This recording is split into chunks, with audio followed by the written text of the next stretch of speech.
الحمد لله الحمد لله رب العالمين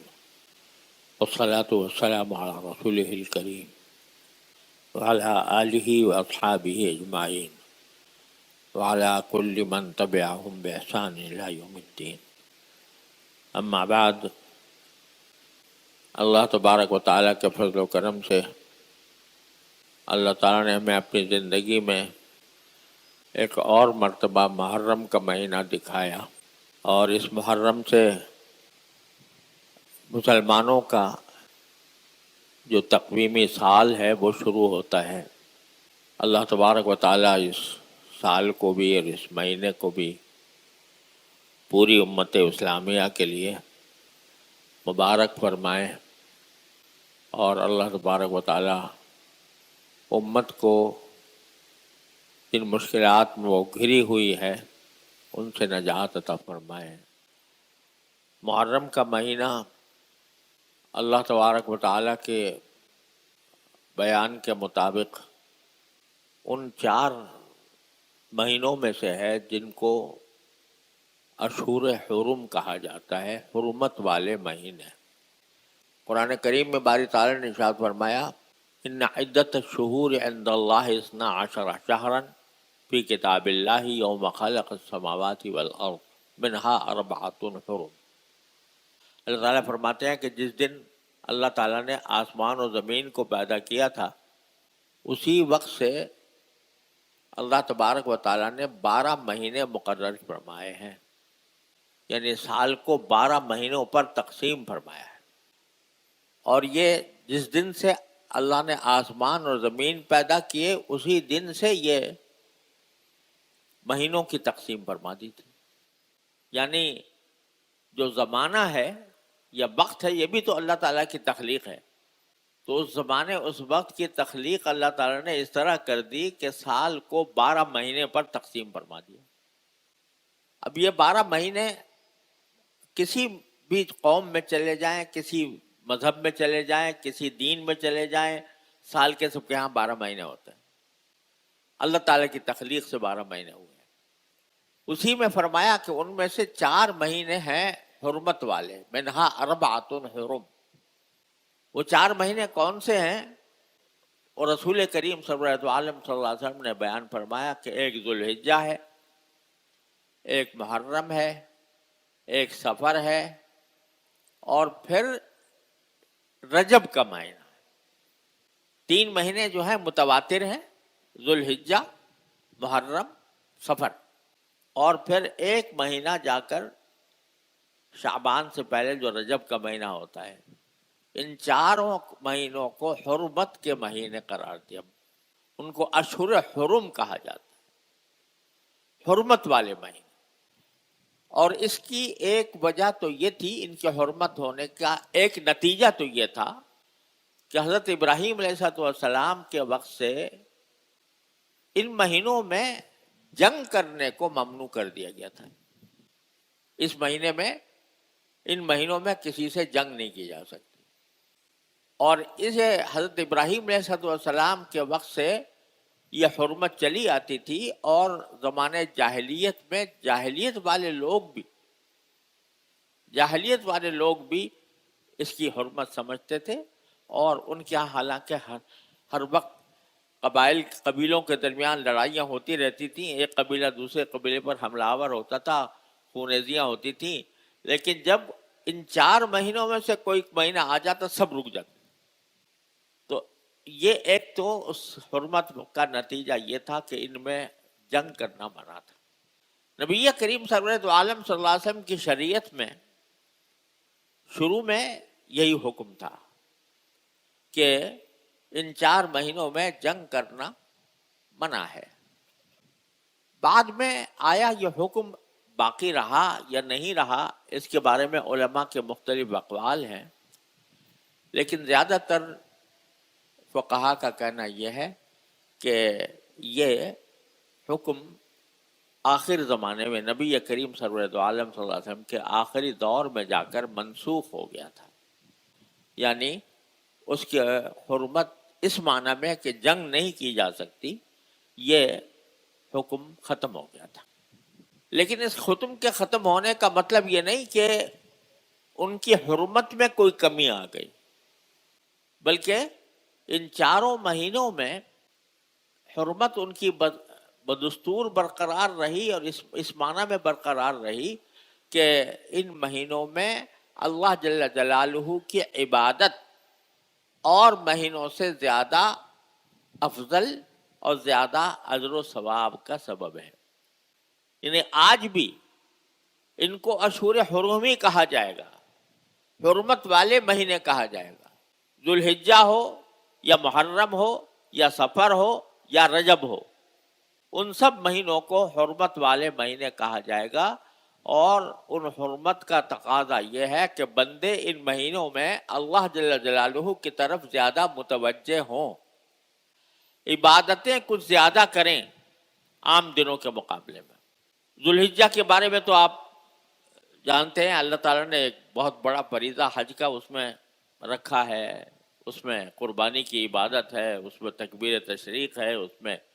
خاص خاص عبادتیں اللہ تعالیٰ نے مقرر فرمائی ہیں۔ محرم کے مہینے میں ایک حدیث میں رسول کریم سرورت عالم صلی اللہ علیہ وسلم کا یہ ارشاد مروی ہے کہ آپ نے فرمایا کہ افضل الصیام بعد شہر رمضان صیام شہر اللہ المحرم، او کما قال صلی اللہ علیہ وسلم، کہ رمضان کے مہینے کے بعد سب سے زیادہ افضل روزے محرم کے مہینے کے ہیں، یعنی پورا محرم کے شروع سے لے کر آخر تک ہر تاریخ کو، ہر دن روزہ رکھنا زیادہ اجر و ثواب کا سبب ہے۔ رمضان کے بعد سب سے افضل روزے محرم کے روزے ہیں، آپ نے یہ فرمایا، آپ کی کئی ارشاد پر بھی ہے۔ اور خاص طور سے اس میں عاشوراء یعنی 10 محرم کے بارے میں نبی کریم صلی اللہ علیہ وسلم کا یہ ارشاد منقول ہے کہ آپ نے فرمایا کہ انی احتسب علی اللہ ان تکفر السنۃ التی قبلہ، کہ عاشورہ کے دن روزہ رکھنا مجھے اللہ کی ذات سے یہ امید رکھتا ہوں، اللہ تعالیٰ سے یہ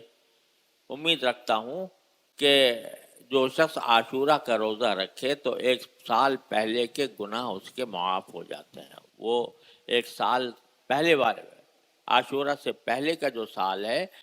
اس کے 1 سال کے گناہ کا کفارہ ہو جاتا ہے۔ اور یہ میں بار بار آپ سے عرض کر چکا ہوں، جہاں جہاں بھی یہ حکم آتا ہے کہ یہ پچھلے گناہ معاف ہو جائیں گے یا اگلے گناہ معاف ہو جائیں گے، اس سے مراد ہیں صغائر، کیونکہ کبائر جو ہیں وہ بغیر توبہ کے معاف نہیں ہوتے، اور حقوق العباد وہ بندوں کا حق ادا کیے بغیر یا ان سے معافی مانگے بغیر معاف نہیں ہوتے۔ بہرحال اس دن کی یہ فضیلت ہے کہ اس میں روزہ رکھنا یہ 1 سال پہلے کے گناہوں کا کفارہ ہو جاتا ہے۔ اور نبی کریم صلی اللہ علیہ وسلم کی طرف سے عاشورہ کا دن روزہ رکھنے کا معمول تھا، اور ایک زمانے میں عاشورہ کا روزہ فرض کر دیا گیا تھا۔ جب تک رمضان کے روزے فرض نہیں ہوئے تھے تو اس وقت تک کچھ روزے فرض تھے، ان میں محرم کا عاشورہ کا دن کا روزہ بھی فرض تھا۔ بعد میں حضرت عائشہ صدیقہ رضی اللہ تعالیٰ عنہ فرماتی ہیں کہ جب رمضان کے روزے فرض کر دیے گئے تو عاشورہ کے روزہ فرض نہیں رہا، جس کا چاہتا دل چاہتا رکھتا اور جس کا دل نہ چاہتا نہ رکھتا، لیکن اس کی فضیلت برقرار رہی، اور وہ اب آج بھی عاشورہ کے روزے کی عظیم فضیلت ہے، اور اس کا روزہ رکھنا اہتمام سے مسلمانوں کو چاہیے کہ حتی الامکان اس روزے کو رکھیں۔ البتہ ایک حدیث آپ نے آخری عمر میں ارشاد فرمائی، اور وہ یہ کہ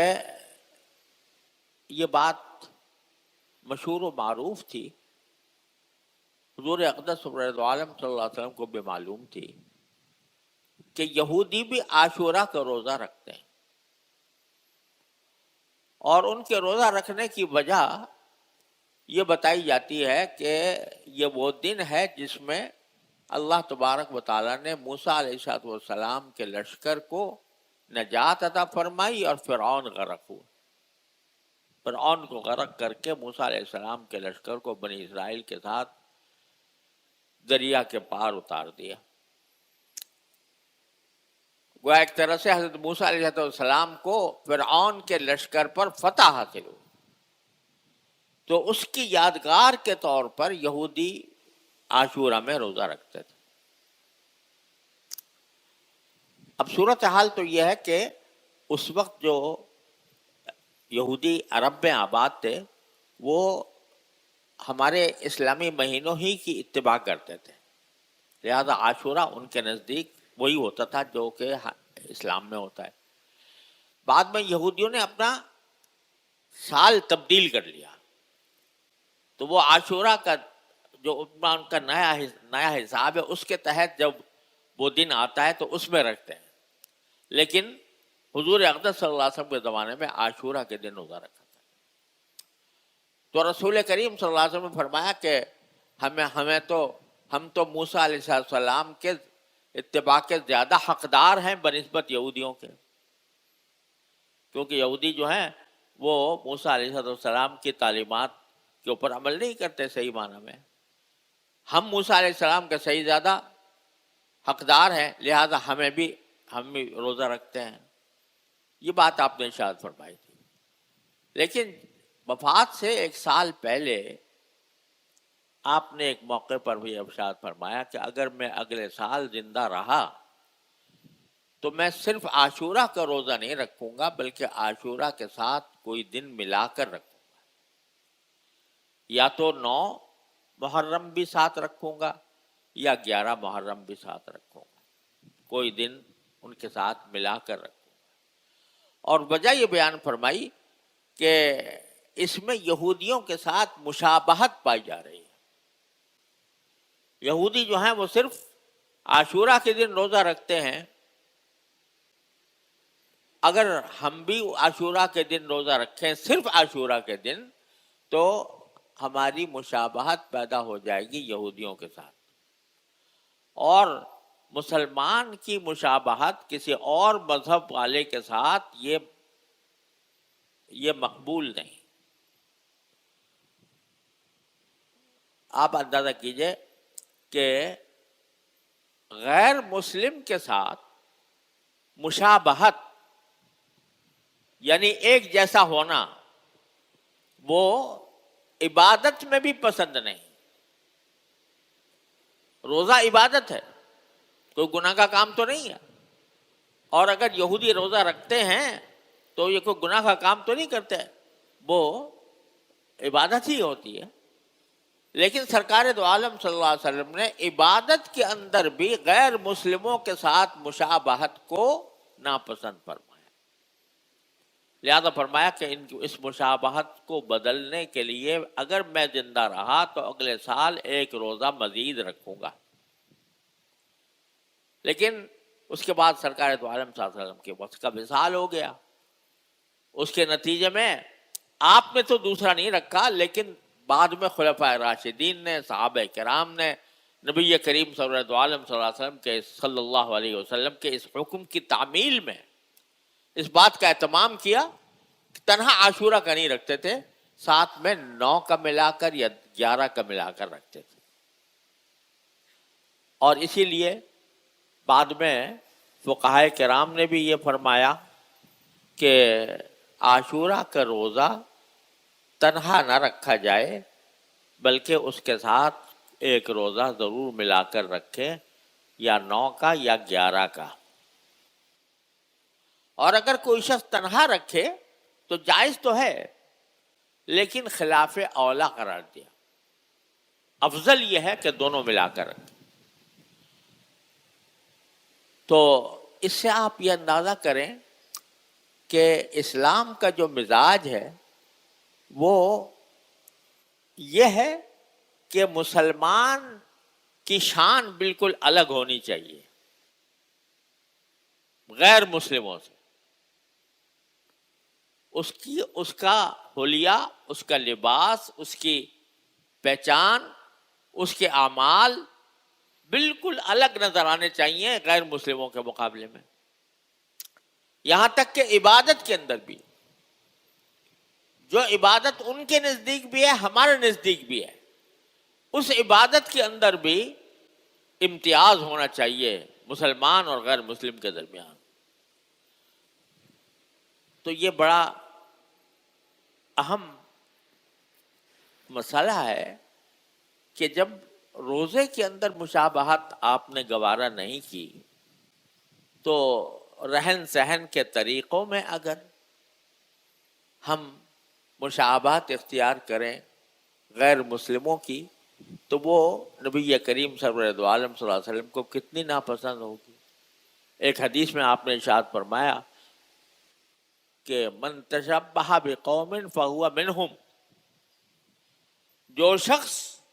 کسی قوم کی جان بوجھ کر شباہت اختیار کرے تو وہ انہی میں سے. اللہ بچائے. یعنی کوئی شخص نصرانیوں جیسا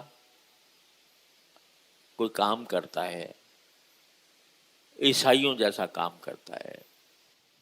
اور اس لیے کرتا ہے کہ میں ایسا نظر آؤں جیسے نصرانی ہے. یہ قید ہے ساتھ میں کہ اس نقطۂ نظر سے کوئی آدمی عیسائیوں کی اتباع کرے کہ میں دیکھنے میں ایسا نظر آؤں، عیسائی نظر آؤں، تو اللہ بچائے وہ پھر عیسائیوں کے ساتھ حشر ہوگا اس کا. یہ تو وہ ہے جب کہ آدمی اس قصد سے کرے کہ میں ان جیسا نظر آؤں تو بڑی سخت بعید ہے اس پر. لیکن ایک ہے مشابہ، یہ تو تشبہ کہا فرمایا، یہ باقاعدہ اہتمام کر کے آدمی کسی کی مشابہت اس لیے اختیار کرے کہ میں اس جیسا نظر آؤں، اس کی تو اتنی بعید بیان فرمائی. ایک ہے کہ یہ قصد تو نہیں ہے، فیشن ایک چلا ہوا ہے، اس فیشن کے تحت اس جیسا لباس اختیار کر لیا، اس جیسا حلیہ بنا لیا.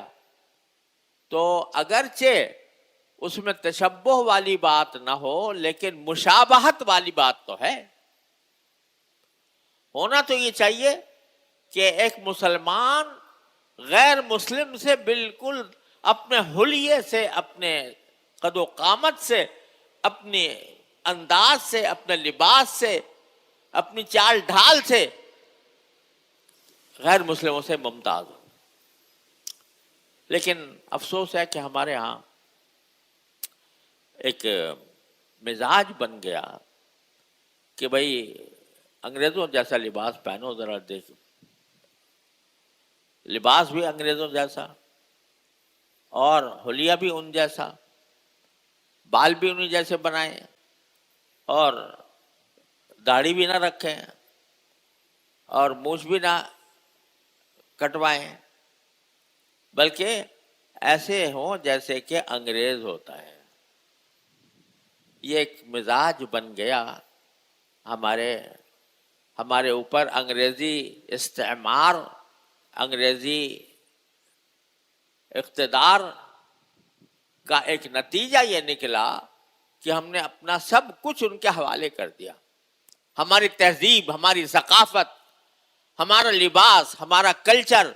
ہمارا اٹھنے بیٹھنے کا انداز، سب ہم نے ان کے حوالے کر دیا کہ تم جیسے ہو بہت اچھا ہے، تم بہت اچھے ہو، ہم بھی اب تمہارے جیسے ہونا چاہتے ہیں. یہ کتنی بڑی عبرت کا مقام ہے کہ رسول کریم سرور دو عالم صلی اللہ علیہ وسلم تو روزے میں بھی ان کی مشابہت اختیار کرنے سے بچ رہے ہیں، اور ہم نے سب کچھ انہیں کے حوالے کر دیا. بلکہ جو شخص ان کا طریقہ اختیار نہ کرے، ان جیسا لباس نہ پہنے، ان جیسی صورت نہ بنائے کہ یہ پرانے زمانے کا دقیانوسی ہے، یہ رجعت پسند ہے، اس کے اوپر اس کو بلکہ تانے دیے جاتے. الیاذ باللہ العظیم. تو کم از کم اگر کسی وجہ سے چھوڑ نہیں پا رہے، کم از کم اس کو برا تو سمجھو کہ ہم نے اب غلط کام کیا کہ غیر مسلموں کی نقل اتاری، غیر مسلموں کی نقالی کی، کم از کم برا تو سمجھو اس کو، اور برا سمجھ کر اللہ سے استغفار بھی کر لو۔ لیکن ایک عام روش بن گئی ہے، اللہ تعالیٰ ہی ہمیں اس سے نجات عطا فرمائے گا۔ عاشورہ کے بارے میں ایک بات اور ذکر کرنا ضروری ہے کہ بہت سے لوگ یہ سمجھتے ہیں کہ عاشورہ کا تقدس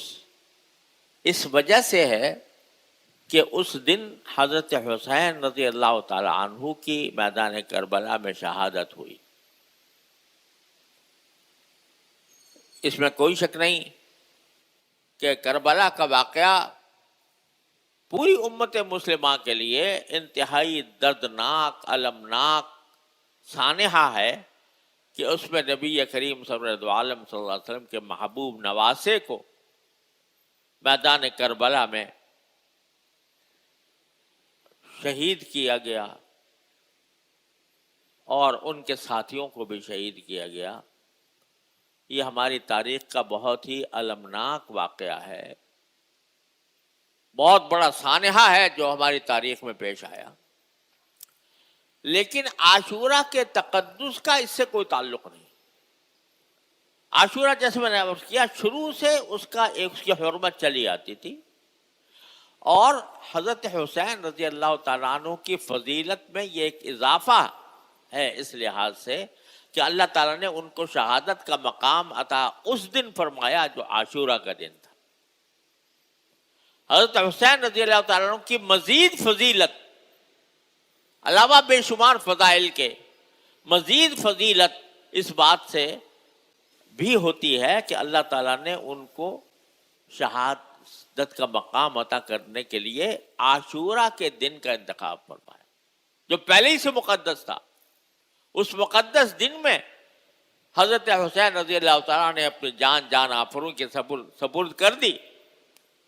تو یہ ان کی فضیلت ہے، ان کا اکرام ہے۔ لیکن عاشورہ کے تقدس کا اس سے کوئی تعلق نہیں۔ اب افسوس یہ ہے کہ ہماری تاریخ میں اس قسم کے المناک واقعات بہت سے ہیں، بہت سے حضرات شہید ہوئے، صحابہ کرام، حضرت فاروق اعظم بھی شہید ہوئے، حضرت عثمان غنی بھی شہید ہوئے، حضرت علی مرتضیٰ رضی اللہ تعالیٰ بھی شہید ہوئے۔ شہادتوں کی ایک طویل فہرست ہے، اور اگر اسلام میں کسی کے روز وفات پر کوئی دن منانا اللہ تبارک و تعالیٰ کے ہاں پسندیدہ ہوتا تو ظاہر ہے سب سے زیادہ نبی کریم صلی اللہ علیہ وسلم کے مستحق تھے، اس کے بعد صحابہ کرام خلفائے راشدین مستحق تھے۔ لیکن ہماری تاریخ الحمدللہ اتنی بڑی شخصیتوں سے مالا مال ہے کہ اگر سال کا کوئی دن بھی شاید ایسا نہ ہو کہ جس میں کسی بڑے کی وفات نہ ہوئی، تو اگر سب کے وفات کے دن منائیں تو سارا سال وفات کے دن ہی مناتے رہیں گے۔ لہذا اسلام میں وفات کا دن منانے کا کوئی تصور نہیں ہے۔ البتہ جو اپنے بزرگ ہیں، ہمارے مقتدی ہیں، ان کے ساتھ محبت کا اصل حق یہ ہے کہ ان کی تعلیمات کو انسان اپنائے، ان کے مشن کو لے کر چلے، اور ان کی جو اچھی صفات تھی ان کو اپنے اندر لانے کی کوشش کرے۔ اس کے بجائے بہرحال ایک ایسا فرقہ پیدا ہو گیا کہ جو اس نے اس کو عاشورہ کے دن کو ماتم کا دن بنا لیا، سوگواری کا دن بنا لیا، اور اس میں وہ ماتم کرتے ہیں، سینہ پیٹتے ہیں، اپنے آپ کو زخمی کرتے ہیں، خدا جانے کیا کچھ کیا جاتا ہے، وہ جانے، ان کا کام جانے۔ لیکن عام ایک مسلمان کے لیے تو حکم یہ ہے کہ وہ اللہ تعالیٰ کی طرف رجوع کرے اور اس میں عاشورہ کے دن روزہ رکھے. اور ایک روایت میں یہ بھی آیا ہے کہ رسول کریم صلی اللہ علیہ وسلم کی طرف منسوب ہے کہ آپ نے فرمایا کہ جو شخص عاشورہ کے دن اپنے گھر والوں کے لیے نفقے میں کچھ وسعت کرے، گھر والوں پر جو کچھ خرچ کرتا ہے اس میں کچھ وسعت کرے، تو اللہ تعالیٰ اس کی سارے سال وسعت عطا فرمائے گا. یہ بھی ایک روایت میں ہے. بہرحال یہ ایک برکت کے لیے ہے، کوئی یہ باقاعدہ نہ کوئی فریضہ ہے، نہ کوئی سنت ہے، نہ مستحب ہے. اور باقی چیزیں سب لوگوں نے اپنی اپنی بنا لی ہیں، کوئی کھچڑا پکانا اور حلیم بنانا اور یہ سب کچھ، اس کا کوئی شریعت سے تعلق نہیں. بہرحال جو اصل حکم ہے وہ ہے اس میں روزہ رکھنے کا اور زیادہ سے زیادہ اللہ تعالیٰ کی طرف متوجہ ہونے کا، اور بلکہ پورے محرم کے اندر ہے کہ زیادہ سے زیادہ اللہ تعالیٰ عبادت کی توفیق عطا فرمائے. اللہ تعالیٰ ہم سب کو اس شہر محرم کے حقوق کی ادائیگی کی توفیق عطا فرمائے اور اس سے فائدہ اٹھانے کی توفیق عطا. صلی اللہ تعالیٰ علی خیر خلق.